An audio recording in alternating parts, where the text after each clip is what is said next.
Olá, estudantes! Sejam bem-vindos a mais um vídeo do canal Neurologia em Mapas Mentais. Não esqueçam de curtir e compartilhar nossos vídeos, hein? O assunto da aula de hoje é paralisia facial. Vamos lá?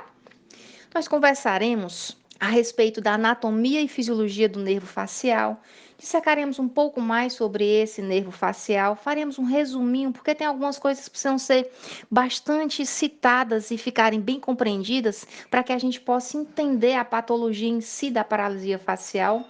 Conversaremos então sobre essa fisiopatologia, sobre os tipos, sobre por onde vai esse diagnóstico, distinguiremos a paralisia facial central da periférica, conversaremos um pouco mais sobre sequelas e possíveis repercussões. Então vamos, sem maiores delongas, iniciar nosso estudo falando sobre a paralisia e a fisiologia do nervo facial.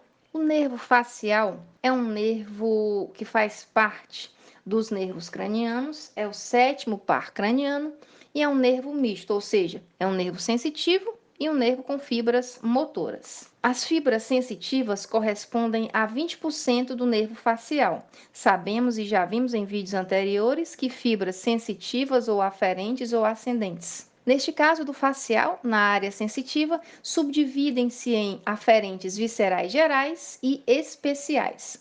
No caso das gerais, a função precípua do sensitivo facial é conduzir o sabor nos 2/3 anteriores da língua.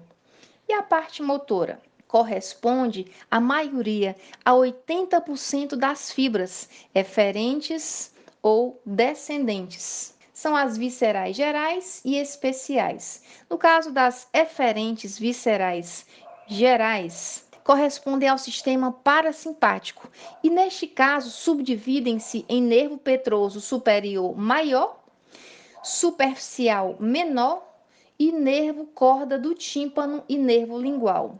No superior maior, é a responsabilidade a inervação das glândulas submandibulares e sublinguais. No caso do superficial menor, é responsável pela inervação da glândula parótida. E no caso do nervo corda do tímpano e nervo lingual, a responsabilidade é a inervação das glândulas lacrimais e palatinas. Já no caso das viscerais especiais, essas fibras passam pelo osso temporal e pelo forame estilomastoideo. No caso do osso temporal, ele contorna esse osso, mas com exceção das fibras que vão para o ouvido médio, lá para o osso estapédio.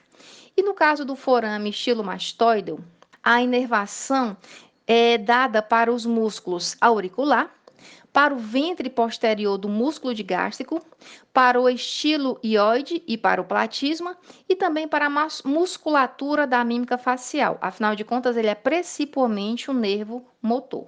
Vamos agora para uma questãozinha para ver se a gente ficou afiado. Vamos lá. Questão 1. Os nervos cranianos contêm fibras sensitivas e ou motoras que emergem mediante forames ou fissuras situadas no crânio. São em número de 12 pares, identificados em romano de 1 a 12.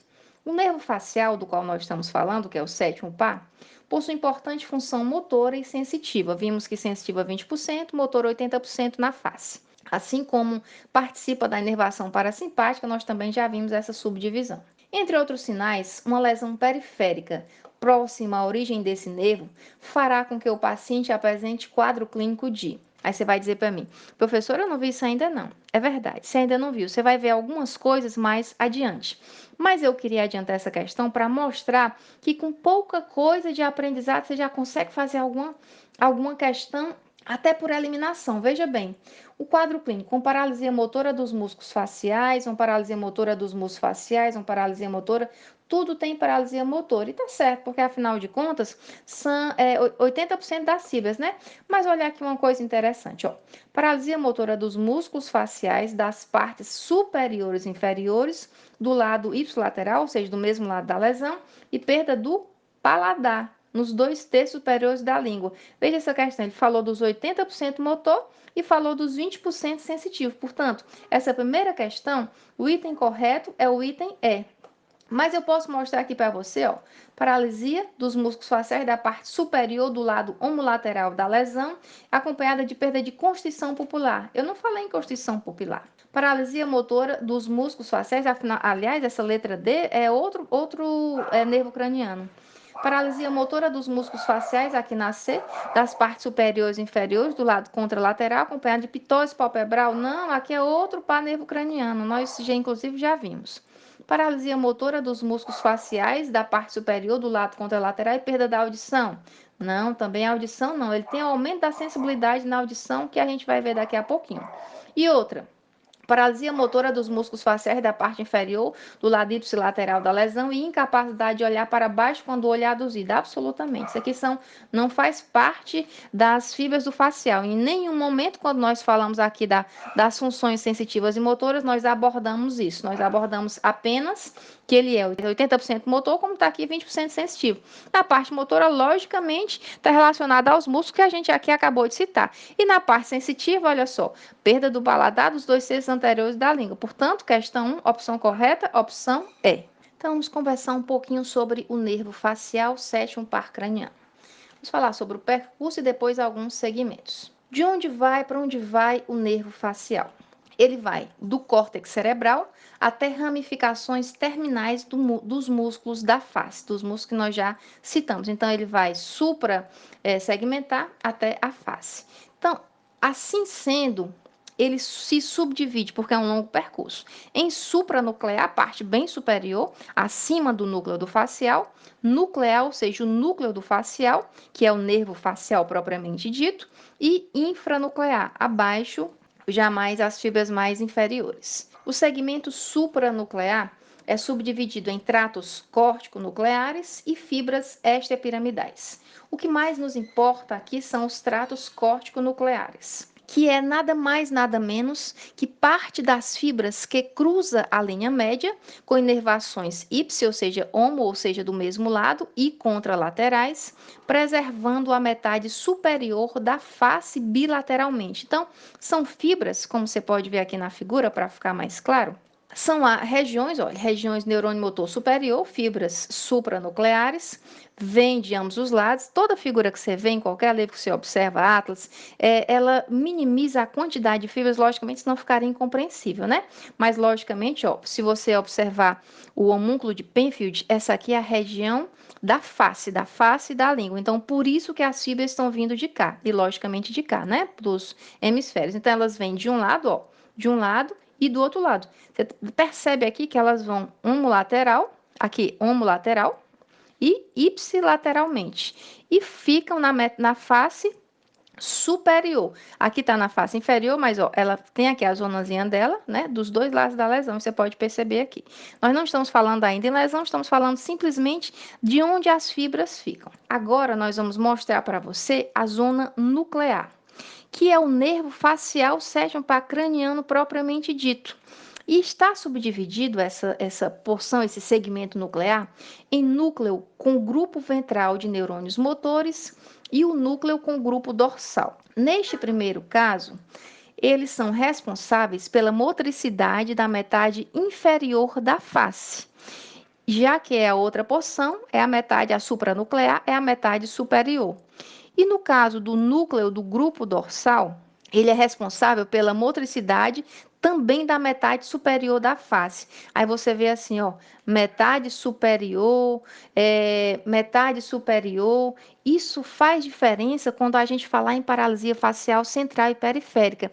É por isso que, às vezes, você lesa e fica com alguns movimentos, porque ainda algumas dessas fibras, como a gente também viu em neuroplasticidade, são preservadas. Pois bem, dando aqui continuidade.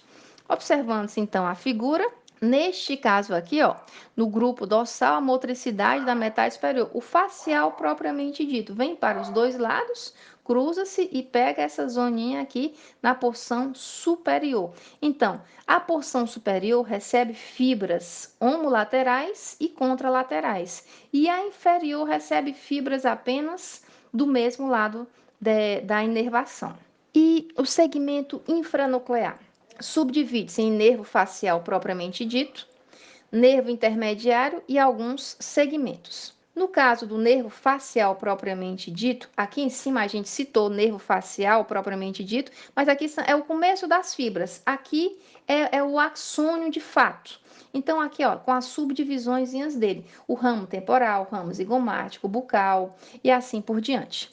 Então, este é a parte infranuclear, é a parte do axônio, das subdivisões, dos segmentos, dos ramos do nervo facial. Aí tem também o nervo intermédio, na parte infranuclear, e alguns outros segmentos que a gente pode ver aqui, alguns deles, inclusive, nessa figurinha. E os segmentos? Esses segmentos podem ser subdivididos em pontino, meatal, labiríntico, timpânico, mastoide, extratemporal, conforme alguns podem ser observados aqui nessa figura, na forma como são as ramificações. Mas no caso do pontino, o pontino é intracraniano, por isso que não dá para observar aqui na figura. Então, vamos fazer um compilado dessas informações que foram colocadas para você, para que isso fique bem claro quando nós falarmos, então, na paralisia facial central e periférica, e onde é que há essa lesão e, por consequência, o acometimento. Você está observando aqui, ó, região suprassegmentar, região aqui do homúnculo da face, né, língua. Você está observando aqui, ó, vai fibras para os dois lados, contralateral, ó, superior e inferior, e fibras para o mesmo lado na região superior. Logicamente desse lado, logicamente desse outro lado. Uma lesão aqui é uma lesão suprassegmentar. Uma lesão aqui é o núcleo, uma lesão aqui embaixo é uma lesão infrassegmentar. Pois bem, considerando a figura, nós podemos concluir que a porção que inerva a metade superior, como eu disse para você agora, da hemiface, recebe influxos, ou seja, recebe ramificações supranucleares, constituídas por fibras corticais dos hemisférios ipsi e contralateral. Portanto, a parte superior da face, isso precisa ficar bem claro para você, recebe inervações do mesmo lado e do lado contralateral. Portanto, aqui eu tenho inervação de dois lados. Aí você pode me perguntar: se eu tiver uma lesão suprassegmentar, logicamente, essa hemiface superior vai estar com algumas fibras abolidas, algumas fibras lesadas, mas nem todas, porque se eu lesar de um lado, o outro lado também vai emitir fibras, então nem tudo vai estar perdido. E no caso da porção responsável pela inervação da metade inferior, essa partezinha aqui mais de baixo, ela recebe impulsos apenas do lado contralateral, do lado de baixo, ó. Duas vias para cá e apenas uma via para cá. Então, se a lesão for contralateral, vai ter alteração na parte inferior e também na parte superior. Se a lesão for do mesmo lado, vou ter alteração apenas na hemiface superior. Atenção, isso é muito importante para quando eu for falar de paralisia facial central e periférica, tá? Revejam aí, voltem o vídeo se acharem importante, mas esse resumo é tudo daqui por diante. Agora vamos falar sobre a fisiopatologia da lesão neural. Nós podemos relembrar que Seddon, em 1943, fez uma subdivisão de lesão de neurônio de uma forma geral. Pode ser lesão aqui na paralisia facial, pode ser lesão de nervos periféricos, que a gente ainda vai conversar em vídeos posteriores. Ele subdividiu em neuropraxia ou neuropraxia, depende aí de como você vê, axonotimese e neurotimese. Vamos então ver o que é neuropraxia. Olha só, neuropraxia, praxia é apenas um bloqueio, empurrou aqui, ó, empurrou para você. Os axônios estão intactos, dá para perceber, isso aqui é um axônio, isso aqui é a bainha de mielina, é o nódo de Ranvier, são as terminações axônicas, os botões terminais, posteriormente aqui é a sinapse. Você pode perceber, ó, apenas há um bloqueio fisiológico, aqui passa direitinho o impulso e aqui está empurrado, tem um bloqueiozinho.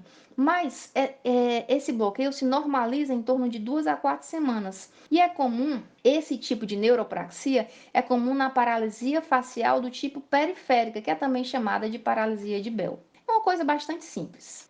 Já a axonotimese é algo intermediário. Você tem uma degeneração valeriana distal, ou seja, Quando a gente conversou em vídeos pregressos, nós falamos que existia o endoneuro, epineuro, perineuro, esse tecido conjuntivozinho. Nesse caso aqui, ó, mais externo, tecido conjuntivozinho aqui está rompido. Já existe uma degeneraçãozinha nessa região mais superficial, mais externa. Portanto, há uma lesão parcial dos neurônios. Essa lesão parcial permite sim ainda a passagem de influxos nervosos, mas de uma forma mais lenta. E caracteriza-se aqui neste caso as chamadas cincinesias na paralisia facial. O que são essas cincinesias próprias de lesões do tipo axonotimese? São as chamadas síndrome da lágrima de crocodilo, ou também chamado reflexo gusto-lacrimal, ou lacrimejamento unilateral, quando o indivíduo ingere líquido ou sólido, e aí ocorre esse lacrimejamentozinho, próprio nesses casos de lesão. Mas há uma regeneração parcial e desordenada dos neurônios, porque você pode perceber aqui que apenas é superficial. Já no caso da neurotimese, que já é algo mais grave, a degeneração valeriana é distal e é completa. Olha, lesão total, parcial do axônio. É uma lesão maior, já tem sequelas funcionais graves. É mais raro na paralisia de Bell. É mais comum em lesões de nervos periféricos, mas a gente precisava citar para você aqui a classificação completa de Seddon. Então aqui já é de ponta a ponta, já pega epineuro, endoneuro, perineuro, tudinho. E aí a regeneração já é mais lenta, mais rara. E aí você, se tiver alguma dúvida sobre isso, dá uma estudadinha no nosso vídeo sobre neuroplasticidade que você vai entender isso bem melhor. É isso aí, pessoal. Obrigada por assistirem a mais um vídeo e não se esqueçam de curtir as aulas, se inscrever no canal e indicar aos amigos.